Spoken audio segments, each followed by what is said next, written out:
Carl Jung, spiritual psychologist, once said that we can trace almost all emotional disturbance and mental illness to either our childhoods or to spiritual issues. And I found for myself, in my own healing journey and in my own work with clients, that that's definitely been the case. My own childhood trauma and spiritual emergence have always run like two tracks, side by side, ever since I can remember. The current model of healing generally focuses on the mind, body, and emotions and ignores the spirit. It's considered unscientific. But actually, the idea that we live in two worlds, or there are two levels of reality, the world of matter and the world of spirit or subtle energy, is a core teaching within all mystical traditions. It's also the subject of some fascinating quantum physics research. And if you want to look at it from a spiritual point of view, you could call it the spirit realm. Quantum physics would call it the zero-point field. Star Wars would call it force. It doesn't really matter what you call it. The question is, does it exist and what is it, if it does? In indigenous traditions, such as shamanism, which you find across the world, they talk about this level of subtle energy as being a dimension that overlaps with our reality, but exists outside of time and space. They believe that it's the place we go to when we dream, when we dissociate, and they also believe it's where all inspiration and information comes down from, as in it's the realm of the imagination. And they believe that the stories that we tell ourselves and the way we imagine things to be has a direct effect on physical reality. And that has actually started to be borne out by emerging fields of science like placebo studies, neurobiology, and consciousness research. So, my question to you is, what would it mean for our healing models if we were to actually integrate some of those ideas into working with the mind, the body, and the emotions? And I'm going to tell you a little bit about my story to give you a sense of what that might look like. So for a very long time, I was in great denial about the damage that was done due to childhood trauma. One day, that denial broke. By the age of 25, I'd already had 3 major operations and was suffering from quite a serious autoimmune disease, which I know now was my body telling me that there was a real problem. But it wasn't until I had a nervous breakdown at the age of 28 that I really had to face how serious things had got. And that nervous breakdown started in a very interesting way. I was actually in an airport and an alarm went off. And for the first time in my life, I actually left my body. And when I say I left my body, I mean I completely left my body. I was about 15 feet away from myself, looking at myself. I could see myself as if I was a stranger. And after about 10 seconds of that, I suddenly came back into my body, and I was like, oh my God, what does that mean? And because I couldn't work out what it meant, and it was too frightening really, I sort of pretended that it hadn't really happened. So, that's the way it goes for most of us. We either are forced onto the healing journey because we're suffering so much we can't help but start, or for some of us, maybe the wiser of us, we learn enough and we decide we want to. For the next few years, I went on a very long, arduous journey of different healing modalities, working with the body, with the emotions, with the mind. Spirit was still there, but it was not the focus anymore. The focus was I wanted to learn how to be in my body, I wanted to learn how to be in the world. I wanted to feel like I had become real. But a few years later, Spirit came knocking.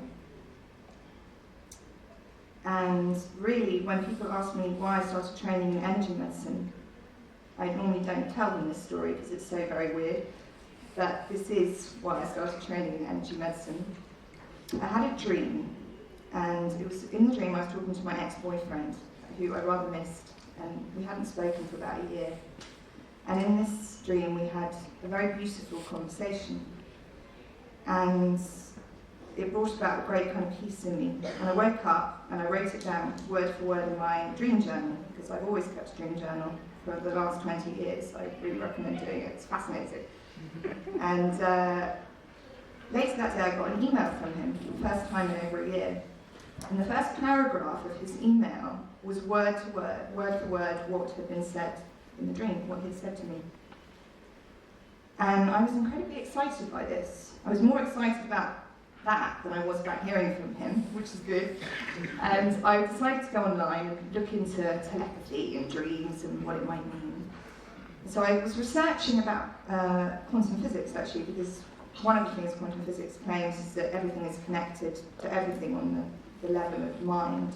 So I was reading this, and I suddenly heard a noise, and the noise was so loud that I looked up from my computer, and I realised it was coming from my cupboard. And I listened to it, and it was the whirring of wings. And I thought, that's completely odd. How is a bird trapped in my cupboard? And then the bird flew out through the closed door of my cupboard, across the room, and out through the wall. What do you do with that? So what I did with that is I sat there for a long time looking at the cupboard, looking at the wall, thinking, oh shit, I've actually gone mad. And then something happened, which was it was suddenly as if the sound was turned down in my mind, and it went completely silent, and a sentence just dropped in, and it said, it's time to start training in energy. So that is what I did. And about a year into that training, I had another dream. I was talking to my teacher, my spiritual teacher, and she was trying to explain to me that air, ether, is not empty space. It's full. It's full of energy. Now we know, obviously, it's full of light waves, sound waves, all the rest of it, electromagnetic waves, but she was saying it's more than that. It's actually full of conscious, intelligent energy, and that we can interact with that at any time. And what she was trying to say to me was that you can learn to actually see this energy. And the way she taught me to do that is by using a magic eye picture. Now, has anyone ever heard of a magic eye picture? They're basically two-dimensional pictures of quite symmetrical patterns. And when you look at them, you see this image. But actually, if you soften your gaze and look into them rather than at them, so you go into a three-dimensional look rather than a two-dimensional look, yes, another image jumps out at you, yeah? So she was trying to teach me to read this like that. It went on for hours. Finally, I got it. Fell asleep, woke up the next morning, wrote it in my dream journal. Now that day, I had already booked in for a healing session. So I went to this healing session, and I didn't mention anything about the dream, but the healer said that the guidance she had received was to work on my eyes. And I thought that was kind of interesting because my eyes are fine, and I just had this dream about looking. But anyway, she did the session, I went home, thought nothing more of it. That night I went to bed and I turned the lights off to go to sleep. And I screamed. Because instead of the room being darkness, the room was full of beautiful particles of shimmering white light. There were vortices of energy spinning, coloured orbs were moving around, seeming with some kind of purpose, which was very disconcerting. But most disconcerting of all was by the window, there were 3 human-shaped figures of light standing in a row.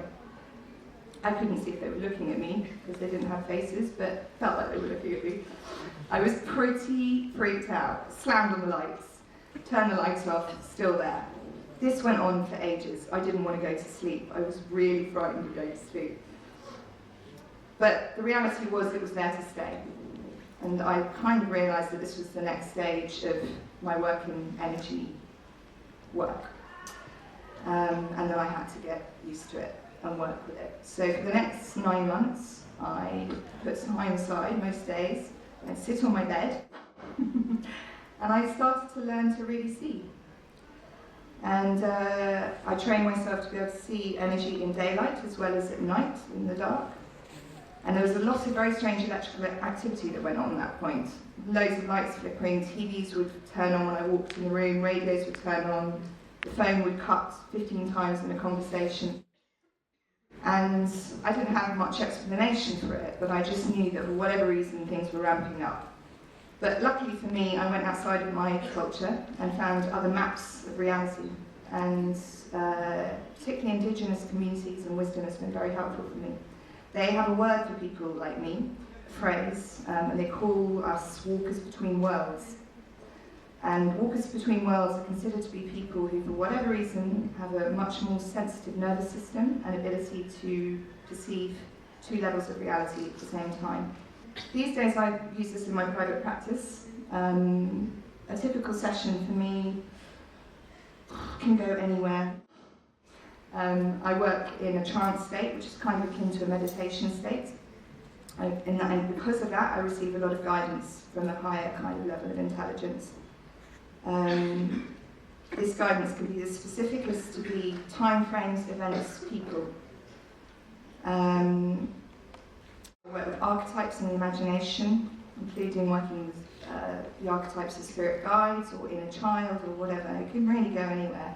And I also work on the energy field. Now in Ayurveda and Chinese medicine, the energy field is obviously known through the chakras and the meridians that run through the body, and the energy field, or the aura that is outside the body. So sometimes I work using my hands on the energy field. And I'm either clearing the energy field or I'm bringing energy through my hands into the energy field and into the body.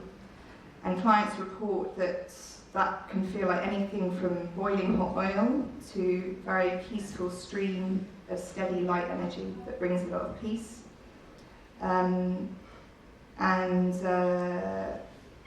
All in all, my experience and their experience is that the healings they go through seem to be quite deep, quite fast, and most importantly, bringing people back into connection with this larger reality and these two levels of themselves and reality. That, I believe, is the most healing thing of all. And really, these people are healing themselves. Energy healers are not healing anybody. What we do is act like midwives, and we just bring things through, and the person themselves does the work. We all have the ability to heal ourselves. Doesn't mean we've got the ability to cure everything or fix everything. And not everything can be fixed, and not everything maybe should be fixed. And I really believe that suffering and pain is part of the life's journey. It's a necessary part, but so too is the magic. My question was to you, what would happen to our healing modalities if we brought in these different ideas, methods, worked with two levels of reality instead of the one conventional level that we're used to working at? And we know from statistics that mental illness is on the rise all over the world.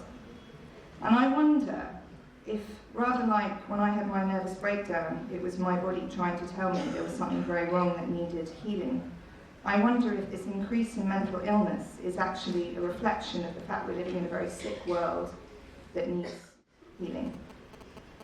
And I wonder if the real mental illness is actually the way we live. And maybe we've got it backwards. I hope that in the future of therapy, as well as allopathic medicine, that we can open out to include some of the findings of things like quantum physics. And whether or not you want to look at it as a spiritual or a purely energetic phenomenon, the results seem to be the same. I'm not claiming objective truth about this. All I can tell you is what my experiences have been. But I think it's worth investigating. And to those people who are sitting here thinking, well, I'm sorry, it's just not science, I would say, then be a scientist and investigate it. Go on. I dare you. Thank you.